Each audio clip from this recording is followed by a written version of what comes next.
Chris Godinez, licensed professional counselor, also the host of We Need to Talk on every Sunday at noon, and then I post it up to Facebook. This video is for educational and informational purposes only. The views and opinions stated herein are mine and mine alone. They do not represent the ACA, the APA, or any other therapist for that matter. And I would love to thank my sponsor, BetterHelp.com, BetterHelp, BetterHelp.com/Chris Godinez. They are an online counseling service. They will hook you up with an online counselor. So whether you are in a tiny little town and you don't like the counselor and you don't want to have to drive forever, or it's just better for you to be online, or you're in a foreign country and you don't like the wait list, because I'm understanding it's like an 8-month wait list to get into the UK, their counselors. So get on to betterhelp.com/Chris Godinez. Fill out the questionnaire and they will set you up with an American counselor, or they will set you up with a counselor in your state. All of the counselors are master's levels or above, so that would be PhD, and they're affordable. So it's like a package of 4 is like $65 each, which is totally affordable. So anyway, there is that. Well, thank you, BetterHelp. So there we go. All right. Well, thank you for liking my hair. Thank you. Okay. Let's get stuff out of the way and then let's dive into today's topic, because this has been something that's come up with a lot of people. They're like, oh my gosh, I ran into this lawyer that was abusive. I ran into a judge that was abusive. I ran into a therapist that was abusive. I ran into a doctor that was abusive. Oh my gosh, this nurse was a narc, the whole thing. So I want to talk about what you can do. You are not powerless. But first of all, I want to remind you of the books that you need. If you are going through a divorce with somebody who is personality disordered, Splitting by Bill Eddy and Randy Krieger, great book. It talks about all the things that I've talked about here, all the things that they will do so that you're not blindsided when you go into court, because they're going to pull every single nasty control, manipulation, crazy, insane stuff you can possibly think of. So this is a great book. There is also my books, of course. You Can Lead a Horse to Water, You Can't Make Him Cha-Cha, which is about being in a relationship with a narcissist, why some people stay, some people go. This is my book about having been raised by Cuckoo for Cocoa Puffs parents. So there that is. And then, of course, my girl, Susanna Quintana. She is awesome. She is over at SusannaQuintana.com. She wrote You're Still That Girl, which is, a great book. And she survived it. She's been there. She's done that. She's awesome. She's a recovery coach. She's amazing. I love her. And then, of course, my girl, Shahida. This is a great book. So Highly Sensitive Person's Guide to Dealing with Toxic People. I recommend this to all my clients because it's a really good way to journal, work through things, understand what you're dealing with, and then decide, no contact. Okay, there we go. So, or low contact, or gray rocking, or whatever. So those are some really good resources. I do have a list of all the books.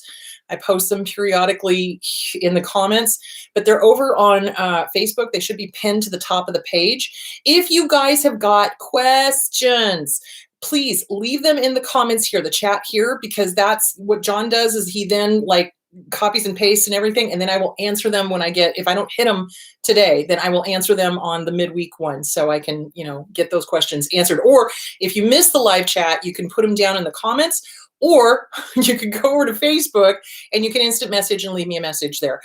Please do keep it short, guys. Please do keep it short. I do work a full week. I do see 40 clients a week in my private practice. So please don't leave me a huge novel. It's really difficult for me to plow through all of that. Just leave your question and I will make sure and either answer it there, or if you want, I can answer it on air. So there we go. Okay, let us dive into this topic. So the DSM, and it says statistically that narcissists are only 9% of the population. No, I don't believe that for 1 second. And here's the reason why. Dark triads are narcissistic, antisocial, which makes them sociopath or psychopath, and control freaks, right? So those are the ones that generally end up with court-mandated counseling, eyes on them, that kind of thing, because their behavior is so egregious. These are the ones that stalk. These are the ones that break every single law and act as if the laws don't apply to them. That is typical antisocial personality disorder behavior. So when you combine that with narcissism, those are the ones that end up court-mandated because they do stupid things because they think they're above the law, and then they end up getting court-mandated to counseling. Okay. Your typical average run-of-the-mill narcissist, right? They meet the criteria of the DSM-5. They meet 5 of the 9. Generally are not going to go to counseling unless there is absolute reason to. In other words, they have to because they've been court mandated. They have to because their partner demands it, and then they end up going to couples counseling, which then ends up in a horrible situation. Don't ever go to couples counseling with an abuser. Listen to me now, believe me later, and let me say this again. Don't ever go to couples counseling with an abuser. They are not going to get better. They're not going to have this epiphany going, oh my gosh, I screwed up. I'm going to change. Oh, they'll tell you they've changed. Oh, baby, I've changed. It'll be better. And then the abuse is worse. Don't ever go to couples counseling with an abuser. What they'll do is they'll take whatever you say in couples counseling and then use it against you. So your run-of-the-mill narcissist is not going to get in trouble with the law. They're not going to be court mandated. Therefore, they're not going to get a diagnosis. Therefore, the statistics are going to be skewed because there's not any reporting on the average everyday narcissist that does not have tangles with the law and does not get court mandated. So I think based on personal observation, and realize I'm not a statistician, but based on personal observation, I think it's closer to 30 to 40% of the population has got narcissism. Why? Because of all the people I see and everything that's going on, and people calling in or writing in or texting in or emailing in and saying, oh my God, I think this doctor I saw was a narcissist. Oh my God, my therapist. Oh my God, I had a tangling with this court case and the judge definitely was. And based on my experience working in the courts and working with lawyers and working with the police, and yeah, there's a lot of them in those professions. So narcissists are attracted to positions of power. They are power tripping, right rat jerks. So they enjoy positions where they are one up over somebody else. And that unfortunately includes professions where they are dealing with the most vulnerable population: therapists, judges, attorneys, cops, doctors, nurses. Narcissists are drawn to those professions. And what I want to talk about is, what can you do? Okay, because a lot of people feel very, very powerless when you get in front of an authority figure. Okay, so why? So let's talk about that. So when we get in front of an authority figure, if we have had abuse in our past, okay, and we haven't quite dealt with it, we haven't quite worked it all the way through or whatever, our inner child is going to be running us at that point. And when we are confronted with a narcissist, whether it is a doctor, a nurse, a lawyer, a judge, a cop, a shop owner, whatever, we are going to revert back to whatever worked for us when we were kids. So it tends to be a lot of fawning, freezing and fawning. So when we are confronted with somebody like that, we tend to revert back to whatever fight, flight, freeze, or fawn worked for us. And it's unconscious. And then we leave the doctor's office going, wait a minute, I didn't get my needs met. They didn't really address what was going on, or they didn't really explain this to me. I don't understand. And they talked down to me and made me feel stupid. And that's what a lot of narcissistic doctors do. They have what's called the God complex because they think they're God. Well, that's what narcissists have. They think they're God. So what can you do? All right, well, let's talk about the different professions and how you can protect yourself and what you can do. Let's start with my profession. In the counseling profession, there are very disordered therapists out there. Abso-freaking-lutely. And I will be the first to say that. I will be the last to say that. And I will tell you what you can do about it. So the ACA and the APA have been fighting for years over getting rid of personality disorders. Why? Well, because half the APA and half the ACA have got personality disorders and they don't want to be labeled. Okay.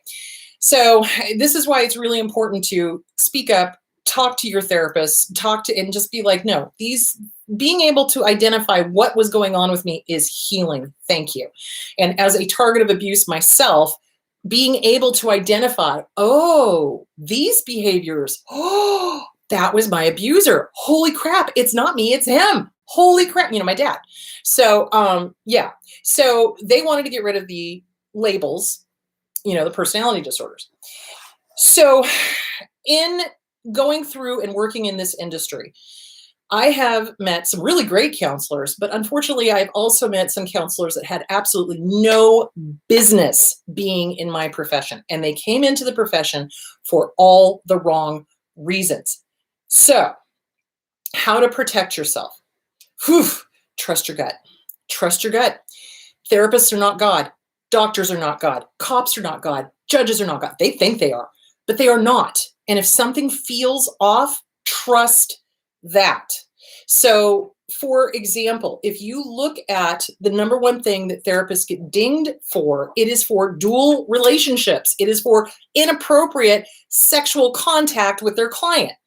Who the hell wants to sleep with their client? Well, only a disordered person, because a healthy, normal therapist recognizes the power differential and recognizes the sacred obligation to keep the client safe. So there are therapists out there that will abuse that power because they think they are God, and they will start sexual relationships with their clients, or they'll borrow money from their clients. Yeah, that happens. Or they'll do some other hinky thing. So if you want to know what the ethics are of my organization, go to Code of Ethics, ACA Code of Ethics. Read through it. It's boring as hell, but it lets you know what the obligations are. And it lets you know if something's feeling weird and you come across whatever that something is in the Code of Ethics, there you go. There's your proof. Yeah, this person is being unethical. So then what's the next step? So let's say you get with a therapist. Oh. This is the one that really pisses me off. So you get with a therapist, you start bearing your soul and telling them about the abuse that you've gone through. And let's say that it's with a family member. Let's say that it's with a parent. That therapist, instead of having their own stuff nailed down, will turn around and go, oh, well, you're orphaning yourself by going no contact, and you need to have contact. No, you do not. Oh, they don't understand trauma.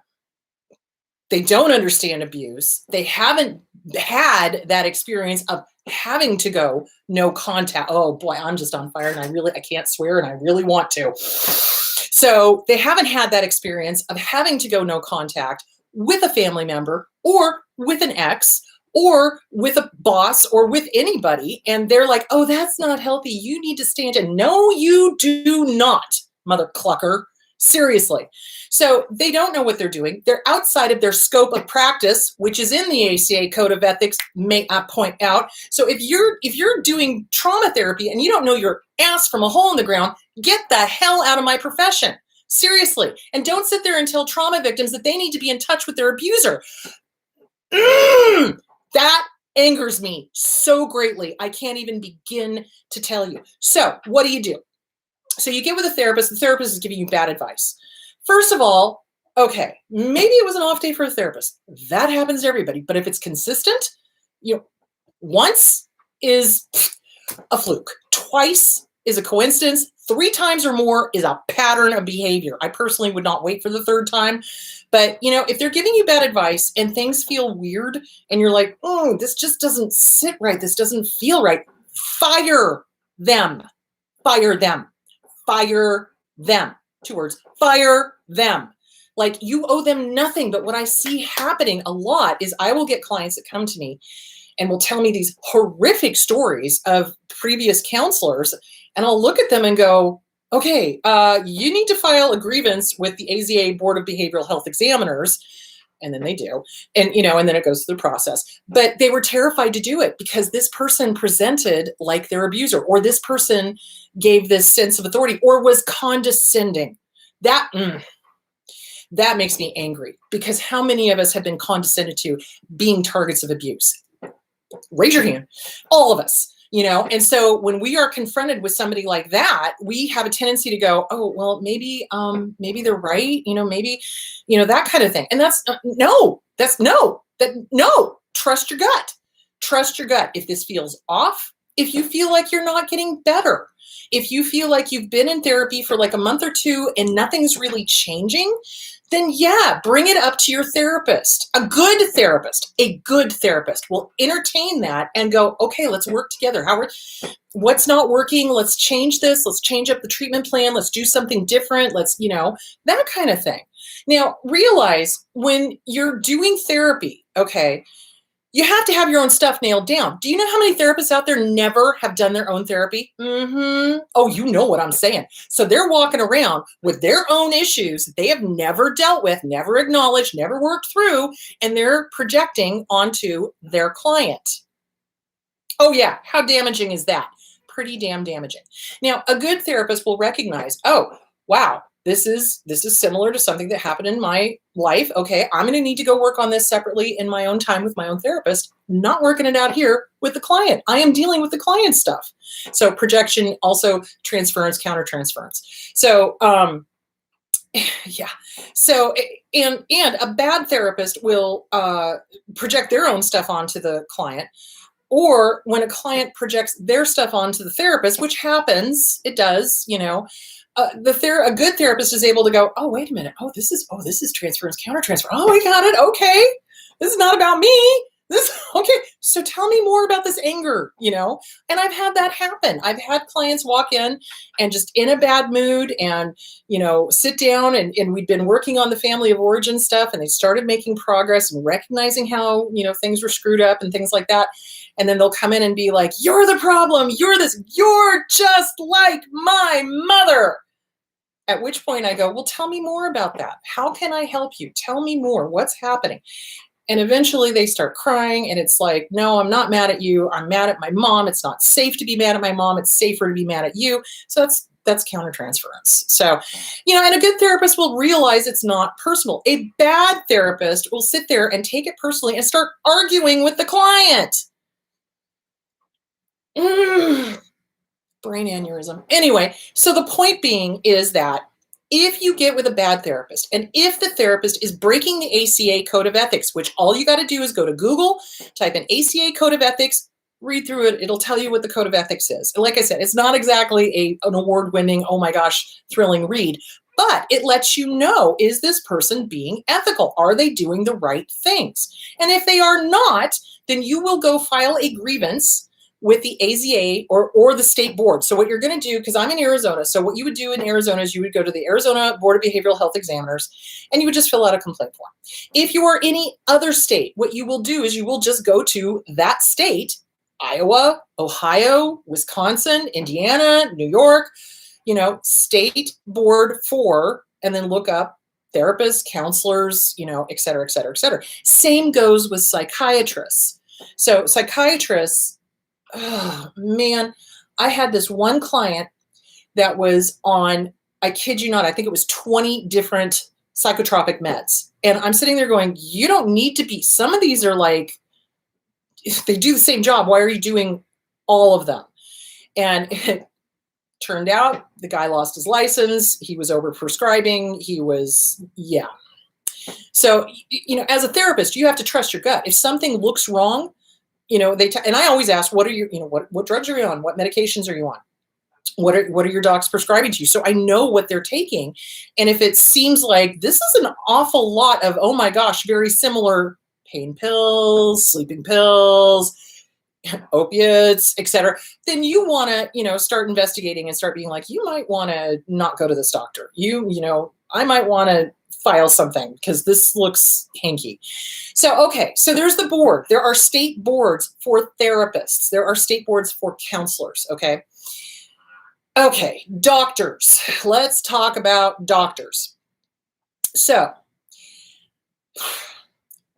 there is also boards for doctors in every state.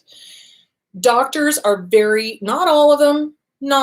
There are some really good, kind, empathic, wonderful doctors out there in it for the right reasons. And then you have the ones who are like, who can I operate on today so I can get my Ferrari or whatever, and there's unfortunately a lot of those. And doctors, going to a hospital is a horrible, terrifying thing in the first place. And I think I want to talk more about medical trauma, but I'm going to do that, I think, in the question and answer that I'm going to do later this week, because that's kind of a whole topic in itself, but not a complete show.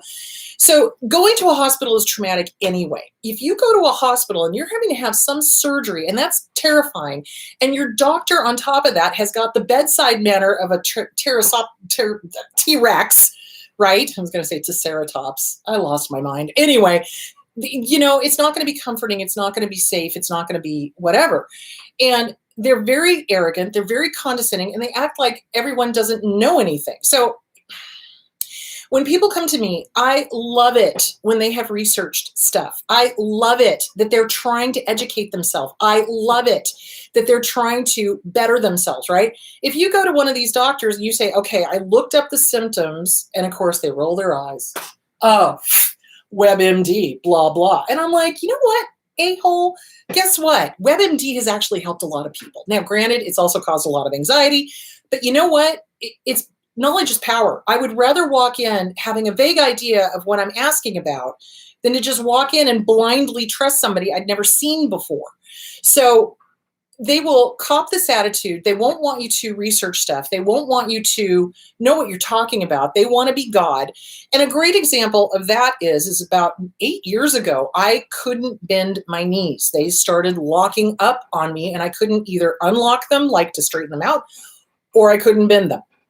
And so I was, like, what the heck's going on? Because I had a lot of knee injuries and things like that. And I went to this orthopedic surgeon because that's who the chiropractor and everybody, PC sent me to. They're like, well, you should go see an orthopedic surgeon, blah, blah, blah. And I wasn't there to schedule a surgery. I was just there to get information. I was like, okay, well, what's going on? What do I need to do? Immediately, he was like, oh, you'll never surf again. Yeah, no, your surfing days are over. No, your hiking days are over. You're going to need double surgery, blah, blah, blah. And I'm looking at him, and my gut was screaming at me. And I went, thank you very much, because he was arrogant. He wouldn't listen. He didn't hear a word I said, and I was like, okay, hell no. And of course, realize by the time I saw this doctor, I had done all the work, working on my father, working on my past, recognizing when somebody was narcissistic or abusive. And I walked out of there and I was like, nope, absolutely not. So then I started doing physical therapy. The knees started improving. I was working out with Jess. I still am. Muscles around the knees got stronger. I have not had a problem in 8 years, and I surf every year when I go to Hawaii. So middle finger to that doctor. Do you see where I'm going with that? But if I hadn't worked on myself, I would have frozen. I would have fawned, and I would have said, oh, well, I guess he knows more than me. Okay, well, I guess we'll just go do surgery, and instead, thank God, I listened to my gut, and my fight instinct came out, and I was like, oh, hell no, we are not doing that. So, okay, with the doctors, generally, the only time that they get in trouble is if there is a malpractice thing.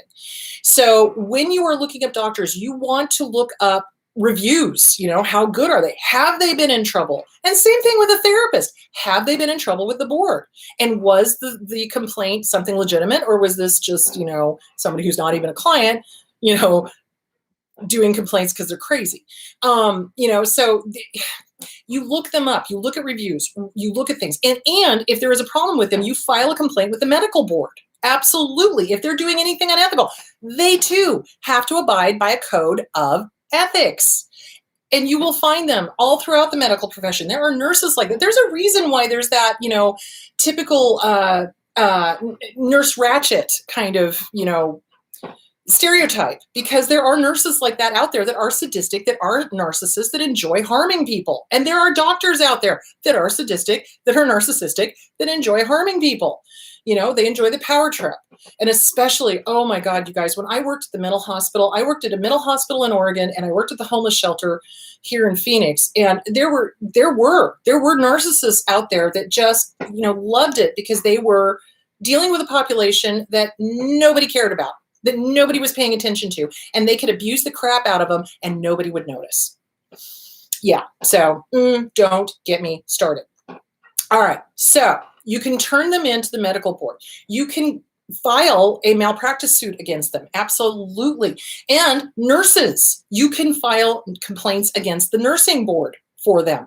So for example, I had one client that was physically abused by a nurse and left her terrified. And so I've encouraged her to file a complaint with the nursing board, because what happened to her was not okay. So, it's just, oh, Lord. It's just, okay. So we've covered doctors, we've covered nurses, we've covered therapists. Judges, judges and attorneys. So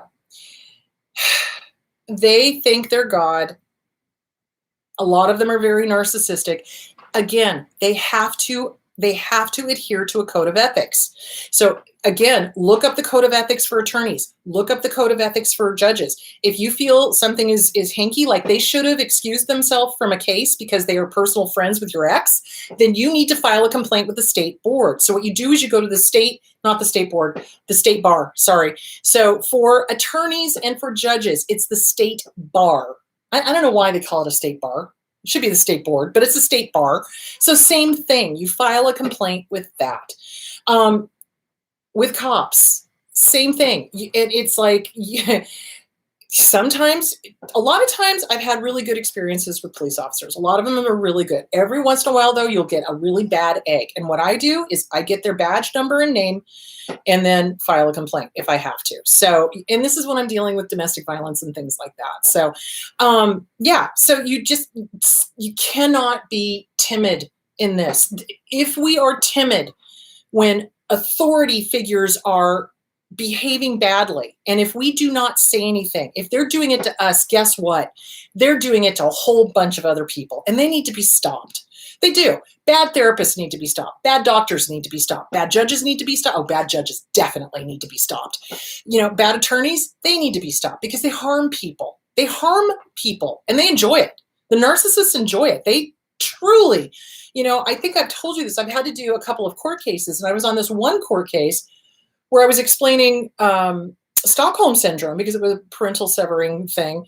And did I think it needed to be severed? Yes. But I wanted to make sure that the judge had all of the information and why this person acted the way they did, et cetera, et cetera, et cetera. And so I was explaining Stockholm syndrome. I was on the stand for over 4 hours. Like I was the one that was in the wrong. And he was pissed. And you could tell. It was like, oh, you're recognizing yourself in what I'm saying, aren't you? Just a jerk. So yeah, so my point being is that it is 30 to 40% of the population. You are going to run into people throughout all walks of life that are going to be disordered. And it's important that you work on yourself. It is. Because when you have got your self-esteem rock solid and without a doubt who you are, one of these bozos could come along and go, oh, well, let me tell you who you are. And you'll be able to look at them and go, I don't think so. I know who I am. And I know who you are too. You know what I'm saying? Because they count on people. They look for people that are unsure. They look for people who are insecure. How many people have walked into a consignment store, something that's on consignment, and the salespeople just, push and push and push and push, and you keep saying no, and they keep pushing and pushing and pushing. And then, you finally leave because you're like, I'm not doing this. This is abusive now, but they do it to somebody else. And boy, that person caves and ends up spending money that they didn't want to. Fight, flight, freeze, or fawn. You've got to have that nailed down so that when you come across somebody who does not respect your boundaries, that's why I'm always talking about, have your list of boundaries. Do they respect the word no? No is a complete sentence. No is a complete boundary in and of itself. If they, no, thank you. I don't need your help right now. I'm just looking. Thank you. Oh, well, let me show you. Did you hear me? I am not buying today. Thank you. Sometimes they'll go away, especially if you get really tough with them like that. So they don't respect the word no. They're arrogant. They're mean. They're cruel. They're vicious. They enjoy it. They look for people that they think they can beat up on. What I like to tell people, especially elderly, oh my God, I hate it when the elderly have to go to the doctor. And first of all, a lot of elderly have a hard time hearing, number one. And number two, they can't always remember everything that's going on. Now with COVID, I don't know if you can do this or not, but now that we're kind of coming out of it, maybe you can. I strongly suggest bringing somebody with you. If you get white coat syndrome, like I do, like if I have to go see the doctor, my heart rate goes way up, my blood pressure goes way up, I'm a nervous wreck, I'm sweating. Why? Well, because I had experiences when I was a kid when I had to be in the hospital, and it was traumatic, so I just don't like doctors, even though my doctor's really sweet. So So bring somebody with you if you can. If you can't, then you're going to want to make sure you bring a pad of paper and a pen or a pencil and write things down. And if the doctor goes too fast, you have the right to say, hey, slow down. Let me get this down. I want to make sure I get this right. Because this is important. This is your life, not theirs. Yours. So yeah, write things down. And I encourage people to write things down in the session. This is important. Write stuff down so you'll remember it, because you won't. Because, you're going through a session and you're being very emotional and things are happening, and I'll suggest something, or I'll give a bit of advice, or I'll give not advice, but, suggestions or a mirror work or whatever. Write it down. Write it down, because that's going to help you remember, or just little keywords that'll help you remember. So yes, they are in all walks of life. You can turn them into the state boards, the state bars, the nursing bar, or the board. There's every profession has got some sort of state oversight. If somebody is being unethical, if somebody is being illegal, if somebody is being harmful, hurtful, etc., and it goes against their code of ethics, then turn them in. That's the best advice I can give you. Take your power back. And a lot of people are afraid to do that because they're like, oh, well, I don't want to stir the pot. Oh, please, for the love of God, stir the pot. Stir the pot. There are so many bad therapists, bad doctors, bad nurses, bad attorneys, bad judges that need to be removed, that need to not be teaching in the profession, judging, etc. So anyway, that is that. I think the thing I want, and they're going to be in every walk of life, in every profession. However, particularly interested in positions of power, of the power differential, because they can be the authority, or they can be the, I'm higher than you, and you need to follow me, and I know more than you do, and blah, blah, blah, blah, blah, blah, blah. So be particularly aware of professions where it is an authority kind of thing, or they have power over people. When I was going through my school, and I'm writing about this in the book that I'm going to be hopefully publishing this summer. When I was going through school, people would come into my profession because they wanted to tell people what to do. And I'm like, that's not what we do. Realize that, right?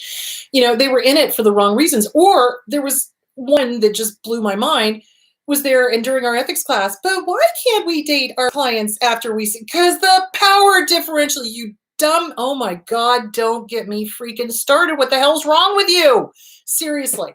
I mean, so there are a lot of people that end up in my profession that should not be. There are a lot of people that end up as doctors just should not be. I mean, they may be technically skilled, but ethically, probably not.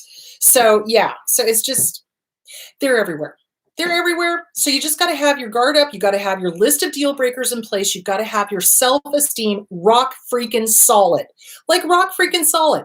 Like no matter who they are, if they come up and they start trying to tell you who you are, you have enough wherewithal to go, gut, what do you think? Oh, hello, gut. Oh my, you're a liar. Okay, I'm going to listen to my gut. This person's a liar. Okay, bye-bye, and not play. So be aware. They're everywhere, and you're going to run into them, and they're snarky, and they're mean, and they're nasty. If they're using a lot of snarkiness, if they're using a lot of meanness, watch out.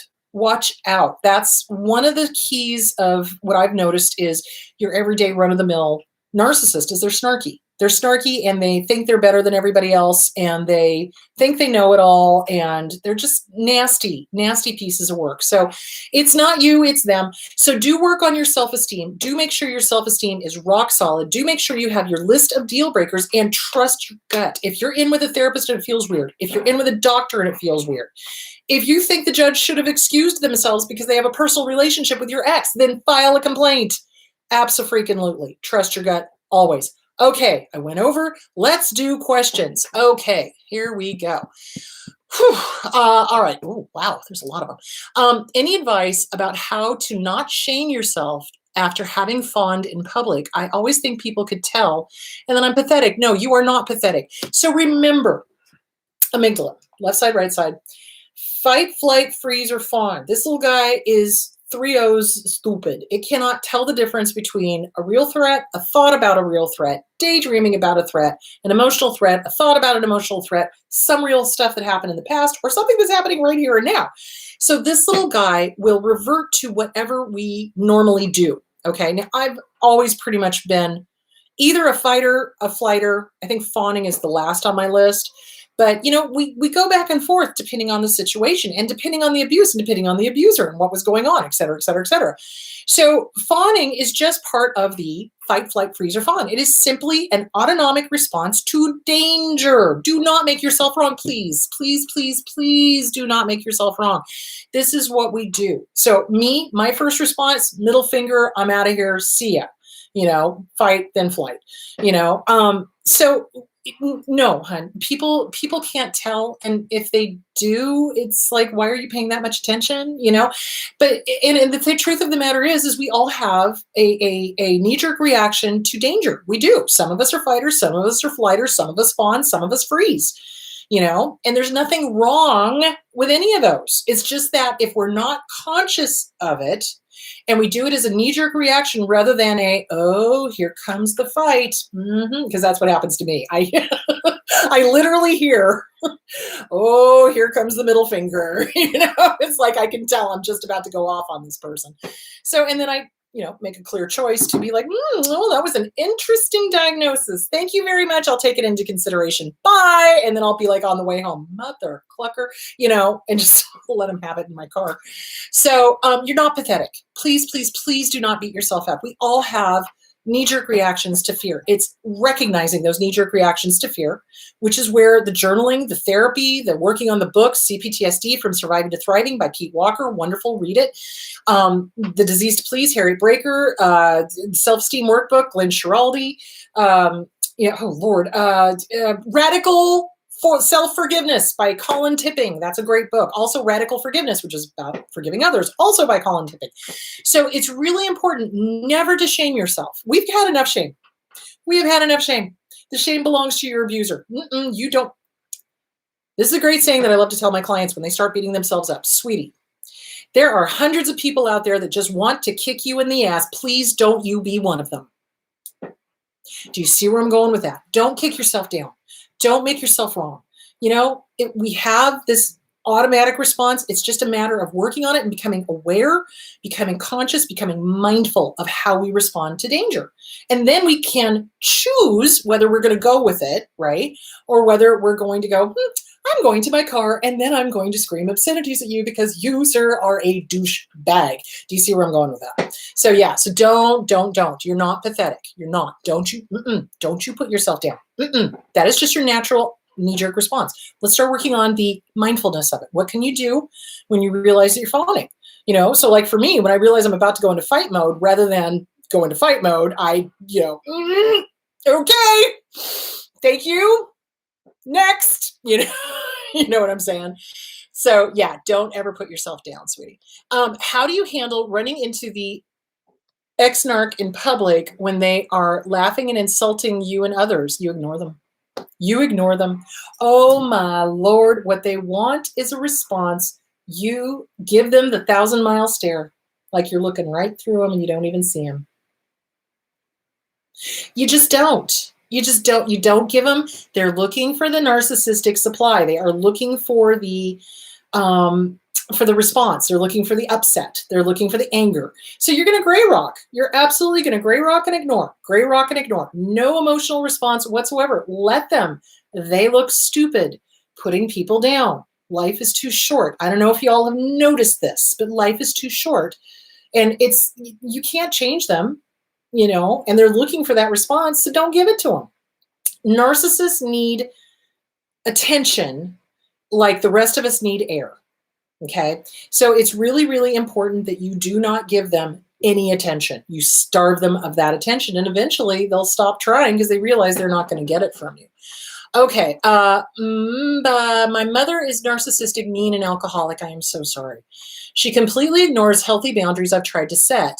What do you think about me going no contact with her? Well, I can't tell you what to do, but I will tell you this. When somebody does not respect boundaries, so like a list of deal breakers, okay? Number one deal breaker is if someone does not respect my boundaries, if someone does not honor the word no, I fire one warning shot across their bow. And if they do it again, we're done. I don't put up with that. I do not put up with that. So in my list of deal breakers, you respect my boundaries, right?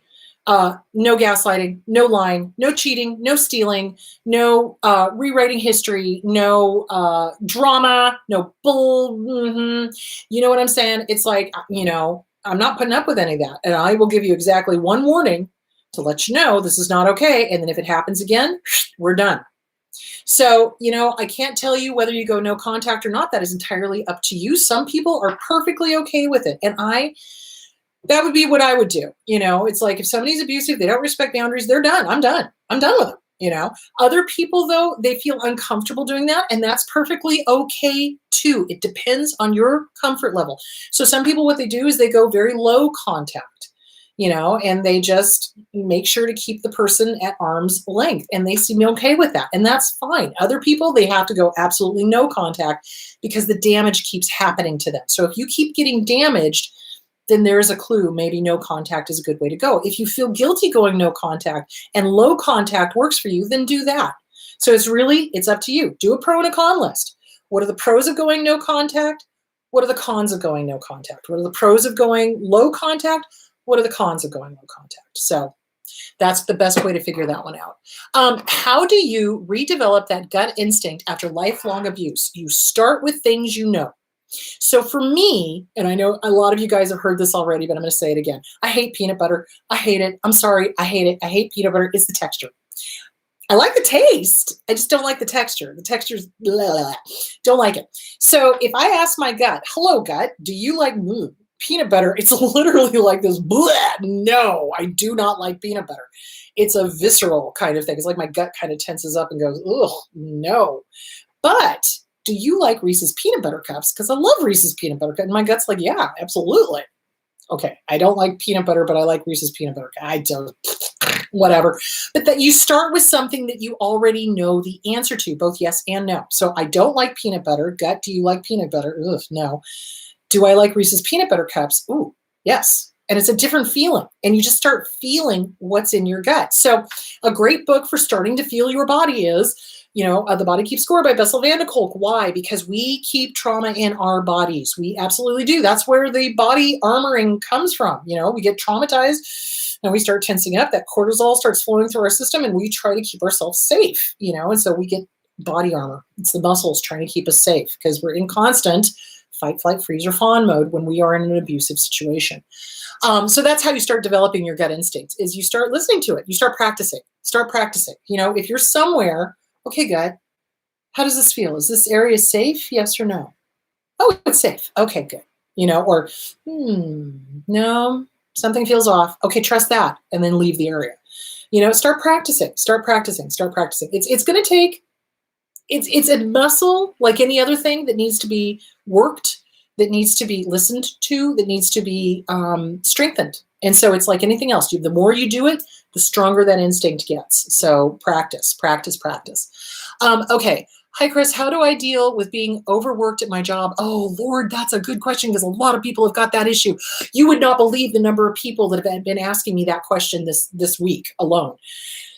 I've tried to explain why the workload is a lot to handle, though it feels I'm not being listened to. Okay, so I'll try to answer this. I hope I give a good answer. If I don't, please let me know.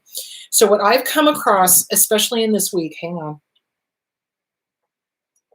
a lot of salaried workers are being asked to work 100 hours a week. Salaried and not getting overtime.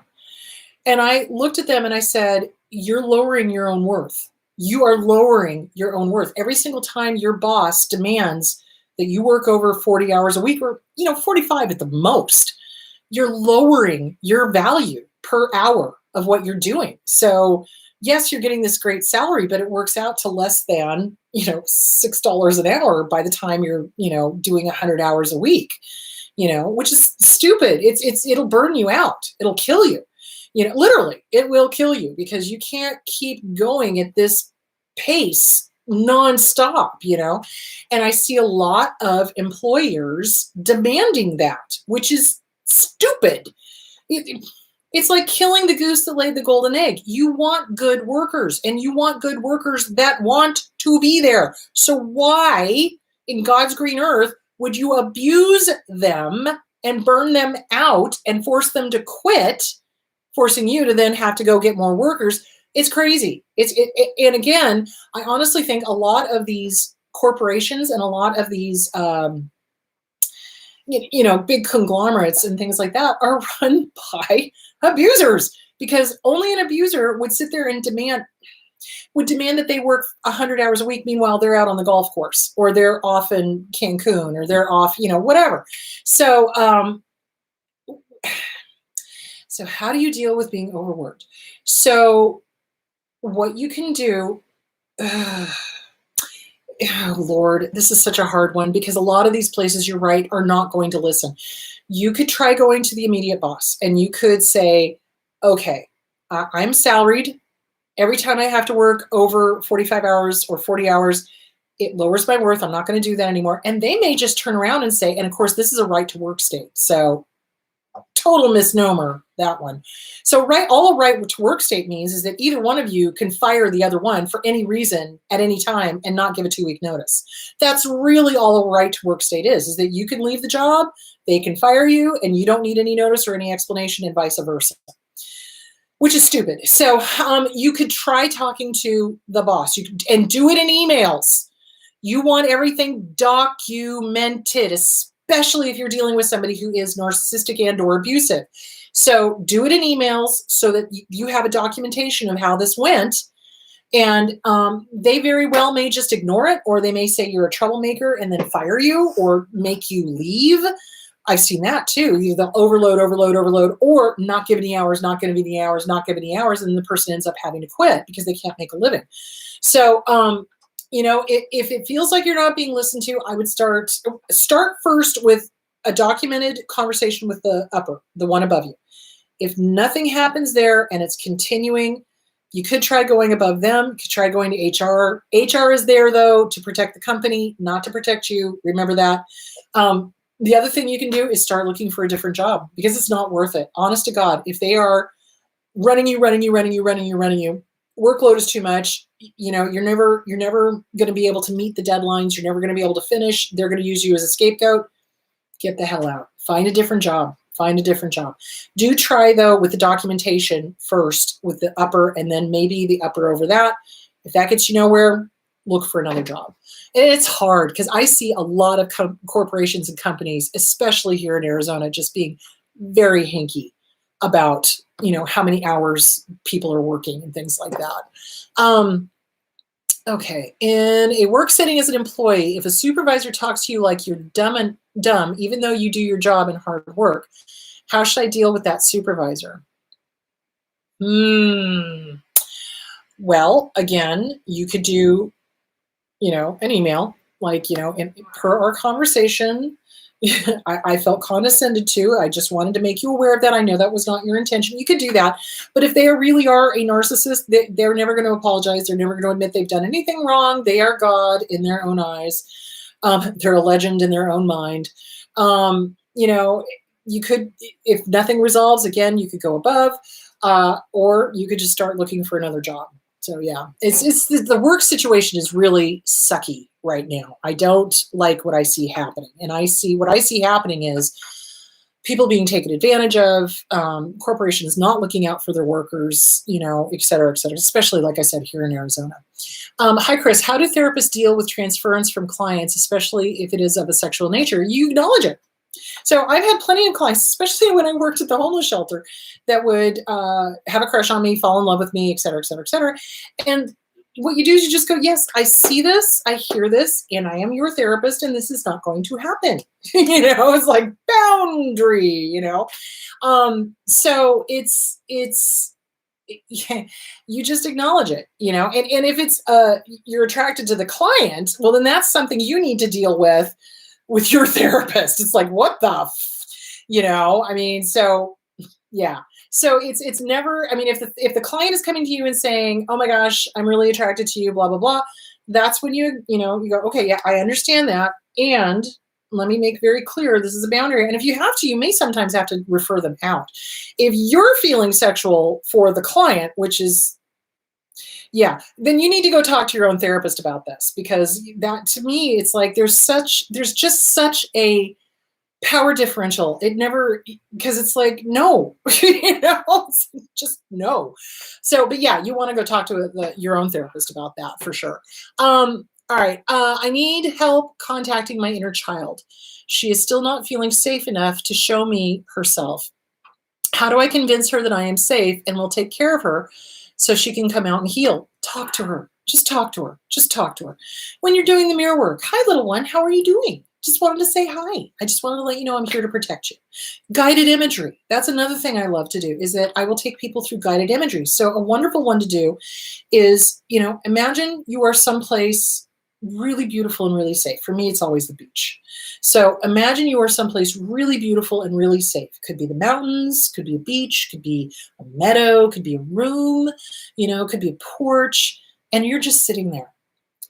And you allow your inner child to come to you. How old is she? And then they'll tell me how old she is. What is she wearing? Or what is he wearing? And have them come sit next to you. Have a little conversation. Hey, what do you need? What do you need from me? Mostly when people ask their inner child what they need, the child usually says, I just want to be loved, or I just want to be held, or I just want to be safe. And that's when you let them know, I will protect you, I will hold you, and I will keep you safe. Now, let me tell you what I need from you. I need you to be a kid, and I need you to let me be the adult. I run the show, you go play. Then send them off to go play. Another thing you can do is write a letter to them. That's kind of an emotional one. Another thing you can do is write a letter to them. And, dear little 7-year-old me, oh my gosh, you're so cute. I love you so much. You're so awesome. You've got the greatest sense of humor. You just, and you just tell them all the great things about them, because I'm pretty sure they probably didn't get that when they were a kid, and then let them know, I'm here to protect you. I'm you as an adult. Guess what? I get to be the mom now. Isn't that cool? I get to protect you. I get to keep you safe. I get to have fun with you. Let's go fly a kite. Let's go finger paint. Let's go, go do kid stuff. That's another great way to get in touch with kid stuff. I love miniature golf. Miniature golf is fun. So, or flying a kite. I love to fly a kite. That's so fun for me. Or balloons, or, I don't know, Disneyland, which hopefully I'm going to be going to soon. So, I just things like that. It's like, get in touch, do the things, painting, drawing, crayons, all of that stuff. I love all of that. And that's a great way to get in touch with the inner child, because those are things that we used to love to do that we probably either couldn't do, or we're told we, stop being childish, stop drawing, go clean this, or whatever the idiot abuser would do, so get back in touch with that. Allow your little kid to play. It's super important that we play, guys. If we don't play, oh, it is so hard. That's why it's really important. Get in touch with the inner child. Allow the inner child to play. Let them know they're safe. Let them know they're loved. Let them know they're wanted. Let them know that they're valuable. And that relationship will eventually start developing. The Inner Child Workbook by Catherine Taylor. That's a great book. It is triggering. Be aware, but that is a great book to read. Okay, how are we doing on time? Oh, Lord. Okay. Okay, my ex had zero supply from me or the kids for over 6 months. I have to face him in court twice in the next month. I know he's beyond angry with me. How do I find enough courage to stand up to him? Okay. So, exes are scary. Narcissists are scary. Abusers are scary. So first of all, validate yourself. You're not wrong. This is scary. You're absolutely correct. So something that you can do is, again, mirror work. Hi, good to see you. You know what? You're going to be having to face your ex, and you know what? You've got this. Best revenge is to live well. I'm not going to respond to anything he says. I'm going to gray rock like a pro, and I'm going to let my attorney deal with the rest of it. Or I'm going to gray rock like a pro if you're having to represent yourself, because that does happen, because these mother cluckers bankrupt the opposing, the other spouse, because that's what they do, and then we end up having to represent ourselves, or we get a very, very low rate attorney that may or may not be there to, really do the job. So, which sucks, which is why we need to reform the entire family court system. Don't get me started. So you give yourself the pep talk in the mirror, and you remind yourself, you have no power here. You have no power over me. Now, the judge may do whatever with the custody and, whatever, but it's like they literally have no more power over you. The only power they have is using the abuse by proxy through the courts. So this is what they do. They use the judges, they use the attorneys, they use the police as abuse by proxy. How many times have I seen an abuser use the police or use the family court system to continue to abuse by proxy? So really, if they're having to do that, they have no power. And, you just got to keep reminding yourself, this too shall pass. You will get through it. They have no power. Now, if this guy is a stalker or this girl, I'm not sure. If they're a stalker, if they're threatening you in any way, shape, or form, you file an order of protection and you call every single time they violate it. You have to, because that's the only thing that gives orders of protection teeth. If you do not call when they violate it, it means nothing. It's just a piece of paper. But if you call every single time they violate it, the hope is that they will eventually go to jail. Now, does that always happen? No. Perfectly honest, no. But in some cases, they're so cuckoo for Cocoa Puffs that enough times they violate it, yes, they eventually end up going to jail. So the courage is you've got to be there for your kids, and you've got to show them fearlessness. And he really has no power, or she really has no power. And I think revisiting self-esteem would be a really good idea. Having people in the courtroom that are your friends, that are your supporters, is a really good idea. And do the mirror work and remind yourself, you know what? They may be abusing by proxy. They may be doing all of this crap. And you know what? Personally, they have no power over me. They don't get to live rent-free in my head one more second. They will live there while we're doing court. And then when we're done. See where I'm going with that? And they hate that. They hate that. They want to live up there rent-free all the time. So if you walk in there and you're nervous and you're scared and you're whatever, that is cocaine to them. So what you want to do is you want to walk in there like a queen or a king. You own this place. You own this place. You know what? It's fine. I have a right to be here. I am not scared of you. Have a nice day.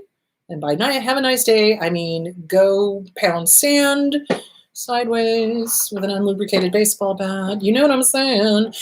So you walk in there with confidence. You walk in there with your head held up. Don't do one of these. Don't do I'm not going to look at it. Return their stare.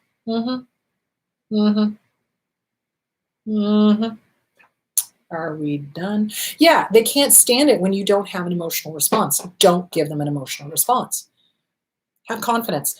You have a right to be there. You have a right to protect your kids. You know what you're doing. They don't own you. They don't own you. They don't get to live up here. No, we're done. Do you see where I'm going with that? And it is scary. So validate, bring somebody with you that you can give you courage. Good friends will give you a pep talk right before you go into the courtroom. So yeah, that's what you want to do. All right. How can you tell the difference between someone giving red flags and it being real instead of just your fear from the past? Okay. This is a good question. So, okay. So when we come out of an abusive relationship, whether that's a familial one or whether that's a romantic one or a boss one or a friendship one, we have a great deal of distrust. And remember, PTSD, part of PTSD is hypervigilance. So we're on high alert, shields up, phasers on kill, the periscope is up. We are looking for U-boats. It's danger, danger, danger. Where's the danger? Where's the danger? Where's the danger? Where's the danger? Where's the danger? So that is a normal part of PTSD. How you start discerning whether it's your fear from the past or whether it's, something real, like, oh my gosh, this really is a red flag. Listen to your gut. I know. Everybody's like, oh my God, really? And I'm like, oh my God, yes, you are going to have to work on self-esteem. You are going to have to work on certainty. You have the right to be certain. So when you look in the mirror and you do the mirror work, hi, good to see you. Have a great day. You know what? It's okay to trust your gut and then walk out.